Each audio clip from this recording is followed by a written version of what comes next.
Okay, guys, for a little bit, we're going to take a look at settling the West, talking a lot about ranching after the Civil War.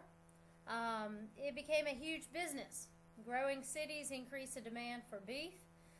You have ranchers who are raising longhorns, mainly because it was a very sturdy breed. In this increased demand for beef, well, cattle ranchers had to get going. They actually drove or herded their cattle along what was called the Chisholm Trail. This would take place from San Antonio, Texas to Kansas, where they were then shipped by rail to Chicago, processed and to make it into the hands of the consumer. Between 1866 and 1885, you have about 55,000 cowboys working the plains, 12% Mexican, 25% African American. And they're going to drive this cattle. They're going to herd them up, keep them on the path that they're supposed to be on, make sure that they are protected, and get them where they need to go to be processed. Life on the plains is rather difficult.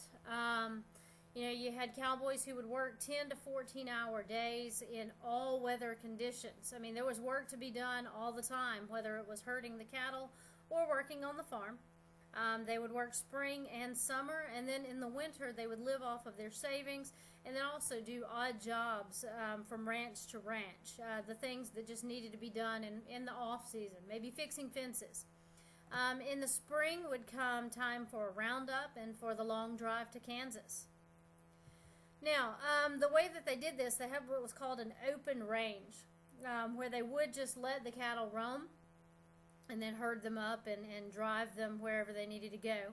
And by drive, I do mean, riding alongside of them and pushing the herd where it needed to go. But the open range comes to an end in 1880s, mainly because of the use of barbed wire and fencing in the cattle fields, the cattle ranges. And so with this, they began to close the range. It was no longer open. The cattle weren't allowed to roam freely. For most degree, this would make life a little bit easier, but not always. After the Homestead Act of 1862, many were going to the plains to seek a better life. By 1900, you had 400,000 homesteaders that had claimed land. Several thousand were what's called exodusters. And these exodusters are African Americans who move from the post-Reconstruction South to Kansas. Now, about 10% of the land was claimed by those it was intended for, but most of the land was claimed by miners and cattlemen. Now, the government continues to push westward settlement. You have the Oklahoma land grab of 1889. And the Oklahoma land grab of 1889, you had thousands to claim 2 million acres in less than 24 hours. Here you go, you're all lined up, and guy says go, and they go stake their claim with their flag. Now, by 1872, there are so many people that the government decided to protect some lands, and so you had some lands set aside in Wyoming for Yellowstone National Park as well. So you did have some conservation and preservation ideas going on at this time. Now, who is settling west, and what is their life like? Basically, you're going to have a number of people who are settling west. Between 1850 and 1900, number of people are settling the west of the Mississippi. With regard to the national population, it goes from 1% of the national population to 30%, and they had a very hard life. Now, because there were few trees, what you had were homes built out of sod, okay, and these are called soddies. These sod houses, you can see the different construction that you have. You have some that are literally built into the earth, and some that look fairly well constructed, and then others, look like an afternoon of dirt play or sand play that's about to collapse on their head. But these would be dug into the earth, and that was what they used for their shelter.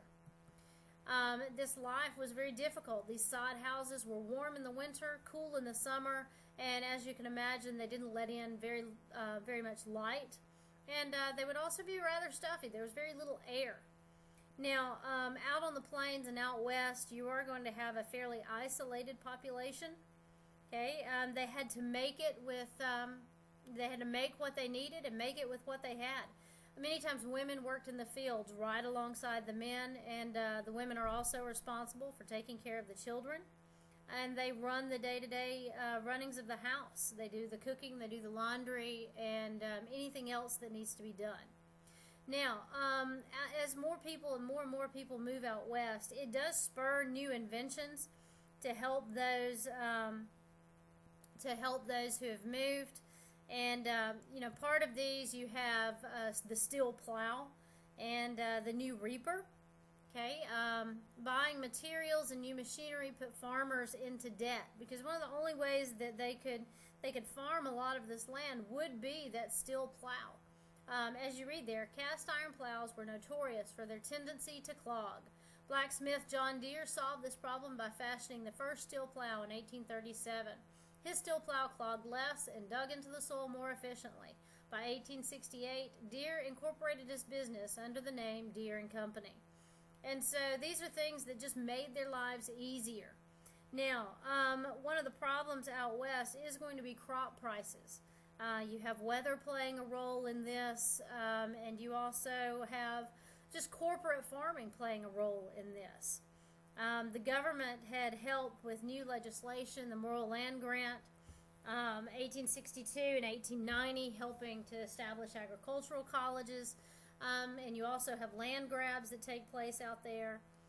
The government will set up experiment stations to help fund research for new types of crops and growing techniques. And, as you improve all of that, it does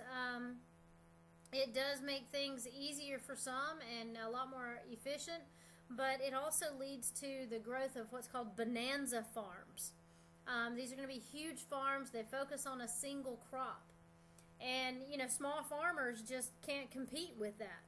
So when they begin buying new materials and new machinery to try to compete with those bonanza farms, and with crop prices falling, whether due to drought and weather or any number of other reasons, they can't compete. And so you end up having the bonanza farms take over.